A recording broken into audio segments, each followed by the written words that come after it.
The following is my conversation with Jacob Kennison. Jacob is the communications manager for Trek-Lidl Cycling Team. He previously held the position of press officer and had some time in the agency world for Fusion Media Services. We had a really nice conversation. We dove deep into the specifics of how a cycling team communicates and some of the technical aspects of channels, social media, campaigns, and kind of all around look at just all the inner workings of the marketing and communications of a cycling team. Very interesting talk here with Jacob. So Jacob, thank you for coming on today. I'm really excited to be able to talk to you.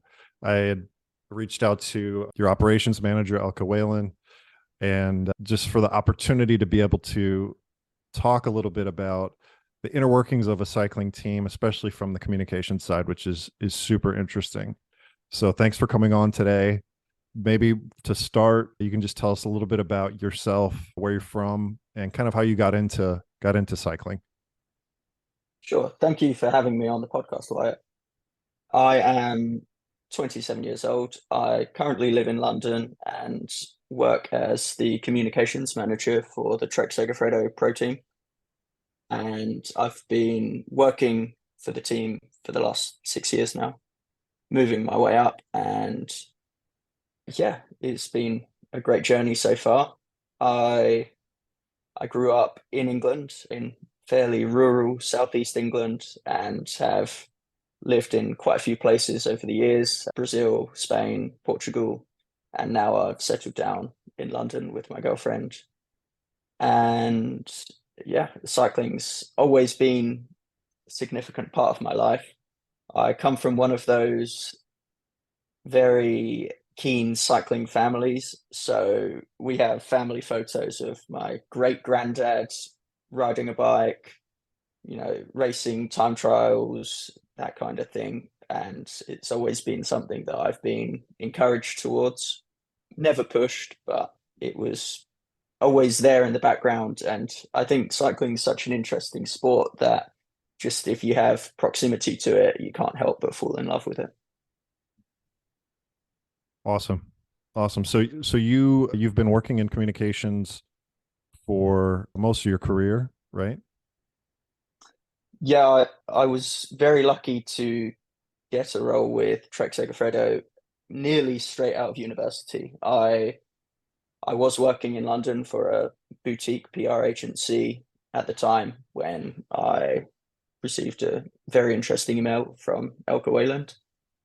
And then I threw in the London corporate life for something far more interesting, being on the road with a pro team. And yeah, I haven't left until now, so it's really got me good.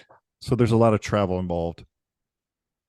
Yes, definitely lots of travel. It's often on the road and then you come back and you're still working at home, or home office. But on the road at the bike races, you go to some really awesome places. Australia, Tour de France is amazing to work on, the Giro. And yeah, see lots of places, meet people. That's one of my favorite things about it, really. So I guess let's get into the nuts and bolts of this here. I guess I wanted to ask you, so the coverage of a cycling team, the communications coverage of a cycling team.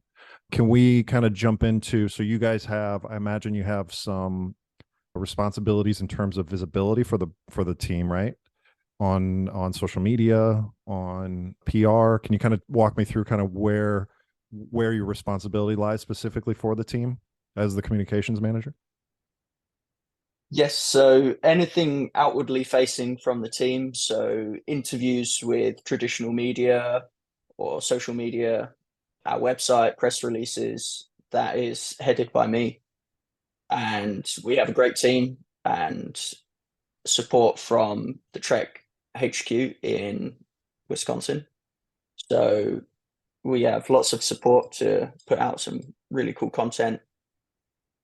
So the Trek Yeah, the Trek head office, like you guys have, obviously you have responsibilities in terms of handling the communications, that interaction with the teams, and then you're supported by the Trek HQ in the US in terms of like the publishing, or what, how do you guys interact with the headquarters? So the headquarters, they have a subdivision or a branch of the company called the Trek Race Shop, and that is purely focused on all of Trek's professional teams and athletes. So mechanical support and marketing support.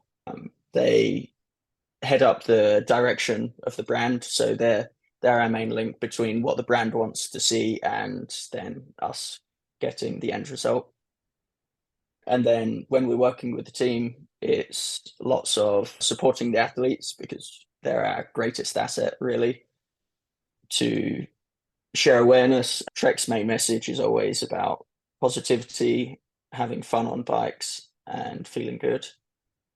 So there's always lots for us to do, but it's always a pleasure because it's a nice thing to work on. So typically you guys have, like, you'll have a race, and then you'll have some objectives in terms of trying to, we'll say, so you have photographers on the ground that are like Yes. during a race, I guess, what is going through your mind in terms of how to execute and how to best cover from a communication standpoint, we'll say like a day at the Giro d'Italia. Well, I think the best example is if we're in a potentially winning position, because unfortunately there are some days when you're just a bit out of it and there's not much you can spin. But if we are up the road in a potentially race winning breakaway, or we have our sprinter in the peloton in a good position for the win, then we start to think about how we can tell the news if we win or get a top result, which is making sure we've got the best photos. We're at the mercy of the photographers to really nail the shots, but they normally do. And we have some embedded photographers in the team as well that travel to many races with us, and they get some amazing images. And then ideally we win the race. First thing, send out a press release with the riders' quotes so that the media across the world can report on it easier, because the easier we make it for traditional media, the more likely they are to talk about us. And then we, at the same time, have an ongoing video project. So we have a videographer traveling across the season to most of these races, and we're telling stories about the human side of the riders throughout these races and how they achieve the goals. But it's generally quite a relaxed feeling in the videos. And yeah, that's one of the key things that we are paying attention to during the races, that we have this ongoing narrative and don't miss any key moments so Sure. that we can tell the full story. So you're constantly on alert that you and your team can be telling the story of what's happening within the team, especially, and you're saying that probably the highest priority, or at least the most compelling content, is naturally where you're winning, or whether some situations are happening that can put you guys kind of in the spotlight. So that makes a ton of sense. In terms of channels, so can you tell me what you think is happening in terms of online channels right now? Kind of what's, I mean, I know I work in marketing as well. I know what's kind of the winners and the losers are in the last couple of years, but what are you seeing in terms of kind of online channels? What's coming up and what's kind of maybe not as strong as it once was?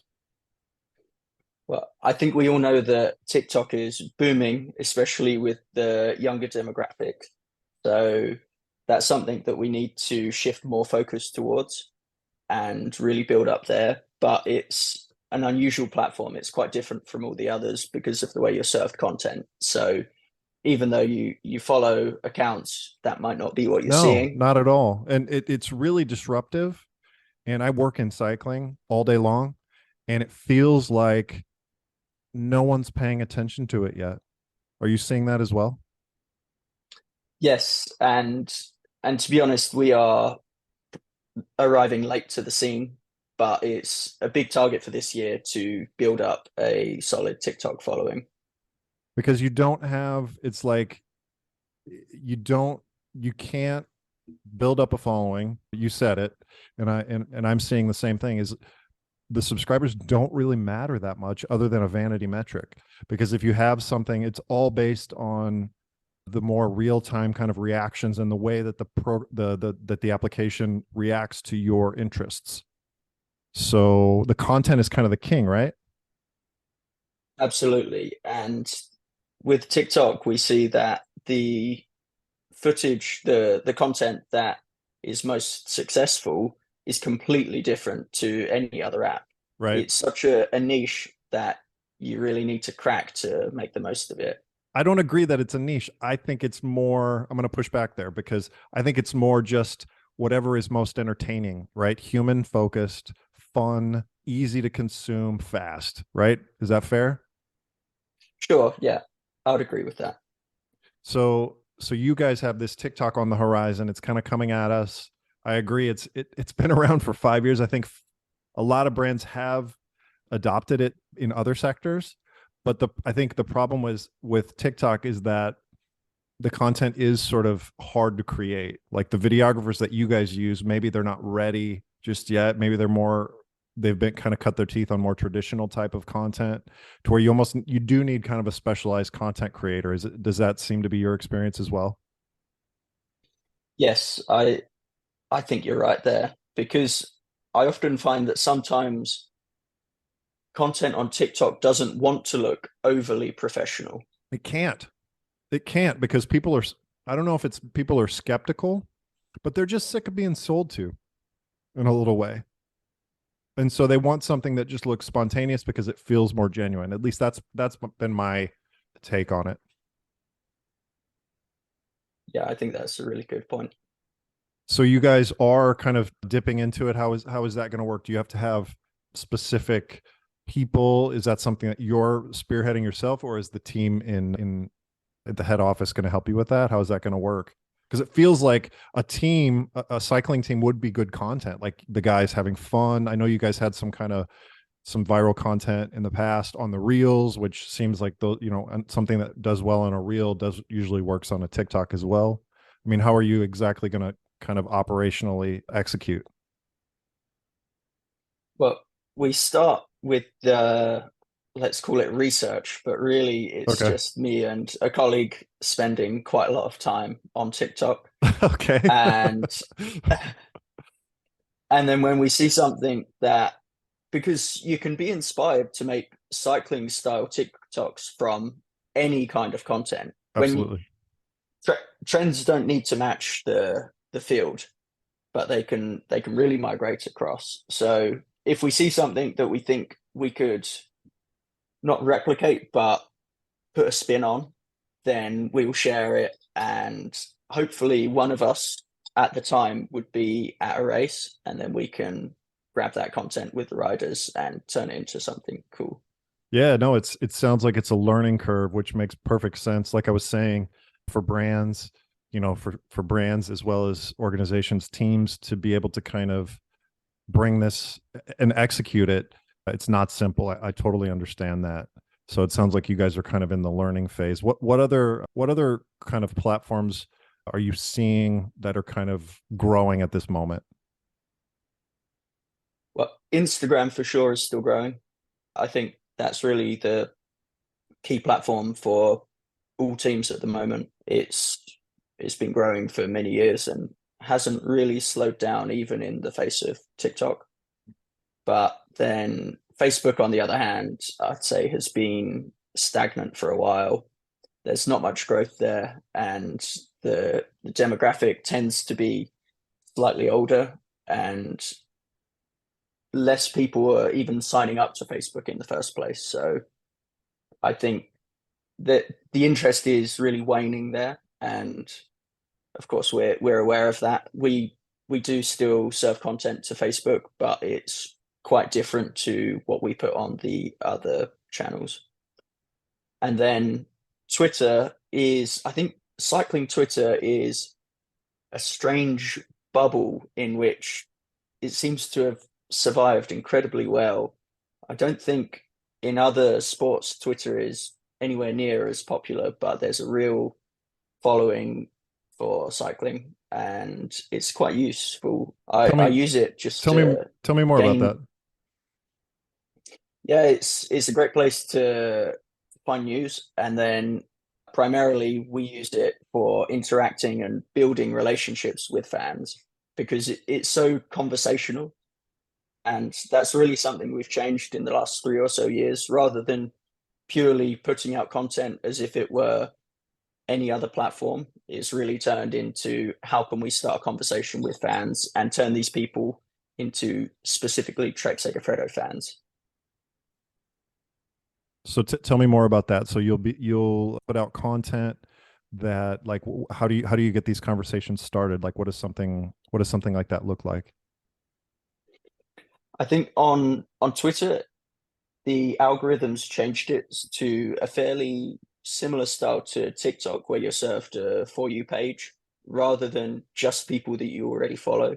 Sure. And that makes it easier to make the new connections. So if you see a tweet that we could be relevant in the conversation in, then we'll jump in. Tone on Twitter is much more relaxed, and would often bounce off of other teams or race organizers. The Giro is a great example because I think they're killing it on Twitter at the moment. And I haven't checked their metrics, but I'm sure that they are growing much more than they were before. They must have a new person running the account because they're doing a really good job. Yeah, Twitter's really intimate in a sense that people that are on Twitter are very engaged.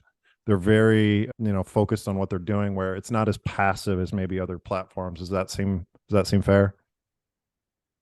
Absolutely. Yeah. I think people really feel that connection. And then when you have something that does go viral, it can go viral in a really big way, just due to the function of Twitter. But your everyday posts, you can't expect them to have huge engagement, and that's fine. So what sort of metrics do you guys, let's maybe step back a moment. So when you wake up in the morning and end of the month or end of the week, what are some of the kind of top line metrics that you guys are looking at from a communication standpoint? For me, the number one is engagement, even above follower growth, Okay. So because who is engaging with your content? Who is actively showing interest in your content? yeah, absolutely. And I think then follower growth comes hand in hand with engagement. So if you're getting people interested to what you're making, it will naturally be shared a lot more, and the followers come with it. How about, and that's true for social platforms. How about on your website? Is that something that you are responsible for as well? Yes, we do website tracking as well. So unique visitors and time spent on the site are two quite key things for me, because we don't want, obviously we want new people on the site, not just the same crowd always returning, which we love our faithful fans, but it's great to bring new interest.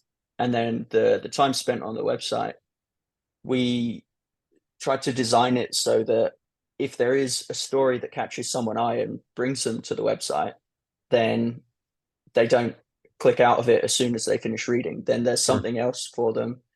They can navigate around the site and spend more time on it. And then the website is part of the wider Trek ecosystem. Right. So ultimately, it's great if people move on to that. Maybe they look at a new bike to buy, a new pair of wheels, but it's all part of conversions.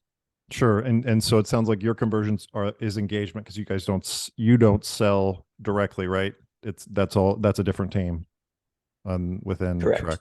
So your metrics are engagement. So time on the website is a sort of engagement. Do you guys have, I know you guys have a newsletter list. Is that also a strategic part of your goals? Yes, the newsletter traditionally focused on the website stories, so it would collate recent stories and serve them to our fans in an easily digestible form in their inbox. And since we've been putting out more feature length YouTube videos, we include those in the fan club emails as well. so they can quickly navigate to our YouTube platform. So YouTube is, we talked about TikTok, we talked a little bit about Instagram and Twitter. Let's talk about YouTube. What are some of the goals? Like how often are you guys posting, and what are some of the kind of the top line goals that you guys have for the channel? So for YouTube this season, we are running a series which we call All Access, and it's our behind the scenes journey as a team. We have 8 feature episodes planned for the year, 2 of which have already come out, and there will be one coming out quite soon at the end of the Giro. And that's they're our key pieces of content on YouTube. So we will, of course, pay attention to the views on those videos and the subscriber gain from those videos. So you guys have 8, and this is just, is there a specific kind of narrative around it, or is it just kind of behind the scenes sort of it sounds like it's similar to the Drive to Survive kind of format where you're giving people kind of an inside look at the behind the scenes? Is that what's the goal there? Well, each video is slightly different. Some of them are very rider focused, delving into home life of a rider, their background, and their particular goals. For example, we just had one about Lizzie Deignan, who has just come back from her second pregnancy to race again. And we visited her at home and then at her first races back as she finds her feet again. And it's really impressive how she immediately slots back into that absolute leader mentality and is a source of inspiration for the rest of the team, especially the younger riders.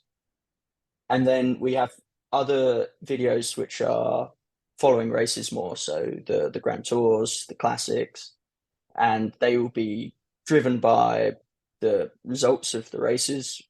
But throughout it, we're trying to show the human aspect of our riders, because I think a lot of people Sure. see riders on TV and you don't know who they are as a person. You just think they're a cyclist, they're a good cyclist, but who are they? And that's what we're trying to show in our videos, because I think we've got some amazing personalities in the team, and we would be foolish to not make the most of that. Well, sure, yeah, and that, I think that feels like, I mean, it goes back to what we talked about with TikTok, where content with human elements in it really works. And you guys have, dozens of riders that, each have their own personality. So kind of putting them at a forefront, has that been sort of an overarching theme in all of your channels to try and get the more human aspect out of the riders? Absolutely. And are some of them more kind of like, how can you integrate that? Because these men and women, they have to compete, and they have a lot of goals, and you're coming around saying, hey, can I have some of your time? Can that be difficult sometimes? Well, I think one of the most underrated skills of doing this job is the ability to know the right or the wrong time to ask for something from the riders. So you often have to be a bit of a sleuth and figure them out, work out if they are in a relaxed mood without even starting a conversation. And then when you have the time, make the most of it, grab the interview or whatever footage you need. But then it's also a long-term project of building relationships. So you don't want to ask for too much or become an annoyance to the riders. So you got to think big picture. If I really force them to do the interview now, are they going to be happy to do another one in a couple of days when I might need it even more?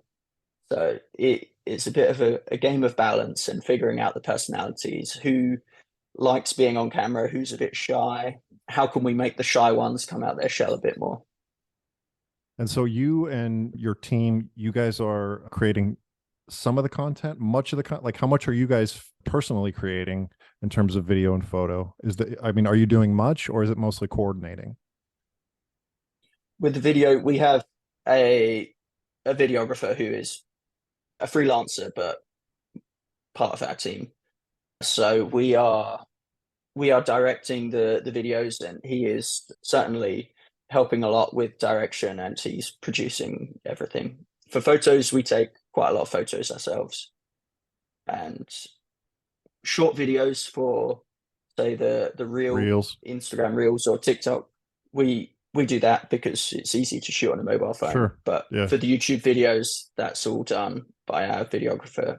Okay. And then, like you said, TikTok is still something you guys are trying to sort of understand how that's going to work.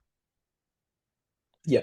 And what about, I know that you guys have relationships and contracts with the brands that sponsor the teams.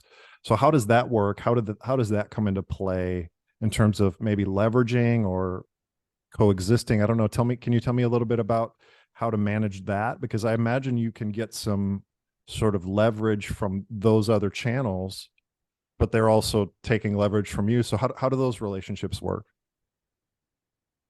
Yeah, we coexist and we help each other, because if they're posting about us, it's good for us. If we post about them, okay, we're contractually obliged to, but it's certainly good for them as well, especially because I'd say all of our sponsors have a significantly smaller following than we do. So it's very good for their visibility when we post about them. And as part of the contracts that we negotiate, they provide us with a list of requirements that they would like us to accomplish: X number of posts per month, maybe a couple of web stories throughout the year where we talk about their product, and then we have to integrate it into our schedule. Sure. And And make it we try look to genuine. exactly. I see some teams are posting sponsor content when it's screaming ads all over it, and you you see in the engagement numbers that people do not respond to these. No, We and try to this is a theme we keep seeing. It's like you do have to be very sensitive. So this feels like it's a really current theme that's not always easy to accomplish, because it does feel like, okay, we'll just take a picture of the shoe and then post it and we'll be done with it. I mean, it's easy to do that, right? I mean, you have a lot of things to worry about, but that's not the best way.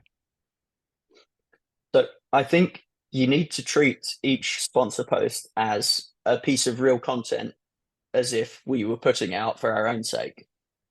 So it needs to be engaging, it needs to be fun. It it needs to not be obvious that it's an advert or that it was a sponsor obligated post. So it I think they just need a bit more thought than, Sure. oh, we need to take a photo of our glasses, here's one. It You need to put some time into turning these from sponsor posts into a creative post. Sure. Sure. And that comes down to planning, I imagine. I imagine planning is a huge part of all this. Yeah, just planning and ideation. We we often meet our little press squad, as I call it, and just bounce ideas off of each other. What do you And mean? often one of us will have an idea. What do you mean press squad? Sorry. What does that mean? Oh, just me and my two colleagues who work in the press team for the Trek Segafredo team. I've I've just named the group chat press squad, so that's the term that comes to mind. Sure. Often one of us will have an idea, and then maybe someone piggybacks off it, and we eventually find the final product just from bouncing ideas off of each other and building on them. Right. And so what does a typical, so you guys meet, I imagine you meet weekly, like how does the planning look? Because I know I work with other brands and I've seen the calendars, and typically, I mean, they're somewhat static, but things change quite a bit. So, I mean, what does a calendar look like for you guys? I imagine during a race it changes, but is that something that you're able to kind of maintain some stability in terms of planning, or is it, I guess I'm just trying to understand how much you can plan versus how much you have to improvise. There are certainly some fixed points in the calendar. For example, a new bike launch, which will be planned months in advance, and we'll need plenty of preparation before the big day. And then during a race, it's quite ad hoc. So of course the racing is leading our content output during those days, but we have to adapt depending on our performance. Sometimes we don't receive very good photos. Normally we do, but sometimes we have to say, guys, these photos aren't good enough to go on our social media. We'll do without today. And some days we don't post on Instagram, for example, because I'd rather have consistently high quality posts than and then miss a day or two in a month than post every single day, multiple times a day with mediocre content. Sure, because you'll lose followers that way. Absolutely. So are you guys investing in performance like paid ads as well? Is that something that you handle? Yes, we do some paid advertising mostly on YouTube, and then occasionally for quite important things on Instagram we'll have some paid ads, but it's not our regular, let's say, and we're always working with a limited budget, so it's Sure. really about squeezing the most out of what you've got. Okay. So it sounds like in terms of social media, it's 95% organic. Yes. Okay. And so in terms of now, and this is, I guess, in your experience in the last couple of years, what content is working best, in your opinion, where you can say, okay, that's going to work. I know that's going to work every single time. The content that we've seen perform the best are the clips that have the ability to go viral, a trend that you jump on really quickly before it becomes too overdone. Because, well, we know how easy it is to create a reel, reuse someone's audio, and then when you're scrolling through your feed, you just see the same sounds and video concepts over and over again. So it's really about being one of the first to do something, and something that really is short format but holds the attention throughout. Okay. So it sounds Something like unique. right now the reels have the most kind of the biggest lightning rod effect as of right now. And it sounds like the trends, just like in terms of reach and in terms of going really viral, that whatever maybe sound, I know that like recently there were there's some certain sounds that so you guys will see those, you'll see them come up and you'll be like, okay, this sound, it looks like it's taking off. Let's get some riders to try and put something together with this sound. Is that how that works? Yeah, I think we approach it from two ways. One can be, as you just described, finding the sound and then matching the content to it. Or sometimes we'll have an idea outside of it and then think, what would be a good sound that could accompany that? Okay. So it can work in both ways, but it still needs to have a very thought through idea. Yeah, I mean, it sounds like there's a lot of creativity happening and more, and it sounds like the team is giving you guys enough, because one thing that I do see is this type of creativity, it takes time and it takes attention, and it sounds like you guys, your team has the bandwidth to do that, which is really important because it does take time to create this stuff. Yeah, and we have the freedom to have some fun with it. Our, let's say, directive from Trek is to represent the Trek brand, but maybe after two glasses of wine. So a bit looser, a bit more fun, and more jokey. That's great. That's great. Yeah, because it does need to be. It feels like cycling has been so serious in the past, and just so kind of also, how can I say it? Just kind of stodgy and rigid. And it sounds like that's your guys's almost. I mean, you said that at the beginning. It's almost your mission to make riding fun. Yeah, that's absolutely it. And I think we see that some other teams are, I'm not going to say follow our suit, but some other teams are also doing that to be more relaxed on social media, shift away from the corporate tone and have a bit more fun. No, I think it's a winning strategy. I really do. From everything, and I'm seeing as a as a professional, people just when they go on their phone, they just want to they want to relax, they want to enjoy themselves. I think that that really aspirational, really curated content, I don't think it's working anymore. I mean, I think people are kind of moving away from it. There are certain brands that do that, and it can work, but to engage people, I mean, would you agree that to engage people, and I think we've said this a few times already, on their, because at the end of the day, isn't that your objective? Like, people, they have their phone, and you want to put something on there that allows them to enjoy that time when they're seeing your content. Yeah, and I think that's why it has to be relatable for them as well. That's where the human characteristic comes in, And is this something rather than just that you've seen more recently, or is this something that you've noticed? Because there was a time when content was, had to be really curated, and it feels like in the last year, and TikTok has been a big part of it, that however, for whatever reason, people just prefer to have something that's more relaxed, and they do not want to be sold to. yeah, I think over the last 3 years it's been a shift towards this. Sure, definitely. Well, this has been an awesome conversation, Jacob. Thanks so much for taking the time. We got into the weeds, I think, in terms of the technical aspects, which I think people will really enjoy.